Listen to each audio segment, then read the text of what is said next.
पर्यावरण शिक्षा में आज हम ओजोन परत की क्षीणता यानी ओजोन लेयर डिप्लेशन के बारे में जानेंगे। यानी सबसे पहले हम इसकी निर्माण की प्रक्रिया जान लें कि यह ओजोन बनती कैसे है। ओजोन गैस का रासायनिक संकेत O2 है यानी O3 है।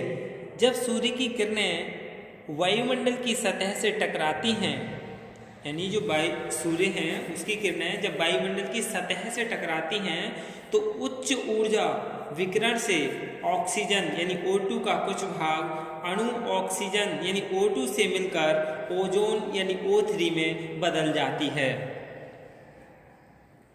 यह प्रक्रिया विद्युत अपघटन तथा मोटर वाहनों के विद्युत स्पार्क में भी होती है। यानी जो ओजोन की क्रिया है वो प्रक्रिया किसमें होती है? विद्युत अपघटन और मोटर वाहन में जो विद्युत स्पार्क होते हैं, स्पार्किंग जिसे बोलते हैं, उसमें भी क्या ये क्रिया होती है। अब हम ओजोन का अर्थ जान लें कि ओजोन का अर्थ क्या है।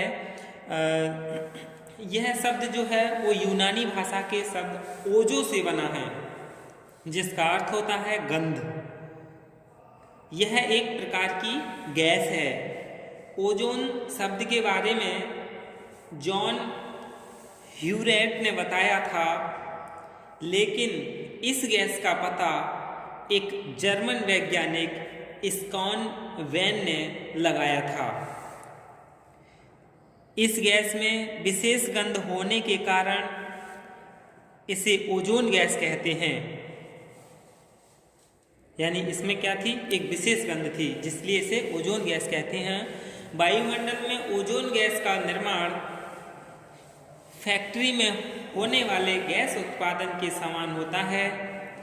वायुमंडल में इस गैस की मात्रा का अनुमान सर्वप्रथम फ्रांसीसी वैज्ञानिक चार्ल्स वरी ने किया था। ओजोन जो है वो रक्षा कवच के रूप में काम करती है। रक्षा कवच यानी यह गैस एक परत के रूप में समतापमंडल यानी स्ट्रेटोस्फीयर में पृथ्वी से लगभग 30 किलोमीटर की ऊंचाई पर रहती है, जो वास्तव में एक रक्षा कवच के रूप में कार्य करती है और सूर्य के प्रकाश से पराबैंगनी यानी अल्ट्रावायलेट रेज यानी किरणों को पृथ्वी पर आने से रोकती है। पराबैंगनी किरणें बहुत ही हानिकारक हैं और इससे त्वचा कैंसर का खतरा रहता है। तो ओजोन परत क्या है? वो हम सबके लिए एक लाभदायक है, हमारे लिए रक्षा कवच का कार्य करती है। ओजोन परत का विघटन यानी ओजोन गैस की कुल मात्रा 10 ppm मतलब 10 लाख वायु परिमाण में 10 भाग है और जो संपूर्ण पृथ्वी पर हानिप्रद किरणों को वायुमंडल से ऊपर ही रोके रखने का एक निश्चित क्रिया के अनुसार करती रहती है। लेकिन अभी पिछले कुछ वर्षों से अपने जीवन को सुखमय बनाने के लिए हमने क्लोरोफ्लोरोकार्बन यानी CFC का निर्माण कर ओजोन परत के विघटन का एक बड़ा घातक हथियार तैयार कर लिया है। विभिन्न प्रकार के शीत उपकरण जैसे एयर कंडीशन, रेफ्रिजरेटर तथा अन्य उपकरणों, कूलेंट्स यानी ठंडा करने के पदार्थ, जैसे हर घर में फ्रीज भी रखा है और AC लगी हुई हैं, इन सब में क्या है? क्लोरोफ्लोरोकार्बन का उपयोग किया जाता है। इसकी एक विशेषता है कि एक बार वायुमंडल में मुक्त होने के पश्चात यह नष्ट नहीं हो सकता है और सीधे वायुमंडल की ओजोन परत पर हमला कर उसे नष्ट करता है। CFC में उपस्थित क्लोरीन ओजोन को ऑक्सीजन में विघटित कर देती है, जिससे सूर्य से आने वाली पराबैंगनी किरणें यानी अल्ट्रावायलेट रेज वायुमंडल में प्रवेश कर जाती हैं। अमेरिका द्वारा पूर्व में चलाए गए कॉनकोर्ड वायुयान की अत्यंत तेज चाल और तेज ध्वनि के कारण ओजोन परत के विघटन की संभावना हो गई थी। अतः मानव हित में इसे प्रतिबंधित कर दिया गया था। इसी प्रकार ये प्रयास किए जा रहे हैं कि CFC का यानी क्लोरोफ्लोरोकार्बन का कोई ऐसा विकल्प बनाया जाए जिससे वर्तमान में हो रहे ओजोन परत के विघटन को रोका जा सके। अब हम ओजोन परत की वर्तमान स्थिति यानी present status of ozone layer के बारे में जानने की वर्तमान स्थिति क्या है।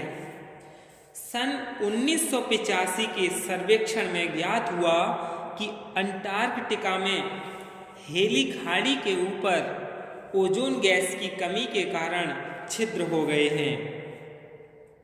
एक अन्य सर्वेक्षण यानी सर्वे हुआ था, उसके अनुसार 1977 से 1984 के मध्य ओजोन में 40% की कमी पाई गई है। आजकल 2 ओजोन छिद्रों का पता लगाया गया है जो अंटार्कटिका व आर्कटिक महासागर के ऊपर है। ओजोन परत में नुकसान के कारण इन reason for depletion in ozone layers, ozone परत में नुकसान के कई सारे कारण हैं।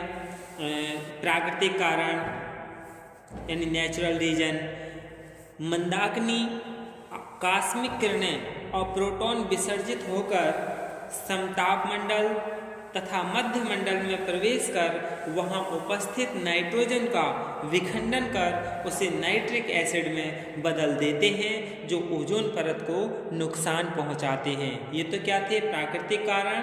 दूसरा मानवीय कारण क्या है, ये तो कई सारे हैं।